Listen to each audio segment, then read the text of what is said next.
થરાદમાંથી સમાચાર મળી આવ્યા છે। દિયોદર ખાતે આંગણવાડી કાર્યકરોએ હિન્દુ મજદૂર સંઘ સાથે છેડો ફાળવવાનો નિર્ણય લીધો છે। પોતાની વિવિધ માંગણીઓ અંગે ચાલી રહેલા આંદોલન દરમિયાન સંઘ દ્વારા આંદોલન સમિતિ લેવાયું હોવાની જાહેરાત બાદ કાર્યક્રમમાં રોષ છે તે ફેલાયો હતો। આંગણવાડી કાર્યકરોએ સ્પષ્ટ જણાવ્યું કે જ્યાં સુધી તેમની માંગણીઓ સ્વીકારવામાં નહીં આવે ત્યાં સુધી હડતાળ અને આંદોલન યથાવત રાખવામાં આવશે। પાંચમા દિવસે આંદોલન વધુ ઉગ્ર બન્યું હતું।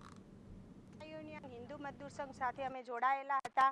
છેલ્લા ઘણા સમયથી આ યુનિયન સાથે અમે જોડાયા હતા, પણ આ યુનિયને અમને 2022માં પણ અધવચ્ચે જેમ કહેવાય છે ને કે કૂવામાં ઉતારીને દોરડું કાપ્યા જેવી કહેવતની અંદર આ ચંપાબેને અમને કર્યું હતું। અને અત્યારે પણ કાલ સુધી યુનિયન અમને સાથ આપતું હતું, પણ કાલે સાંજે અમને એવા મેસેજથી અમારું મનોબળ તોડી નાખ્યું છે, એટલે અમે આ યુનિયન સાથે જોડાવા નથી માગતા। અમે નવું યુનિયન બદલશું અને એ ભારતીય મજદૂર સંઘનું યુનિયન છે, તો એ યુનિયનના લીડર પ્રમુખને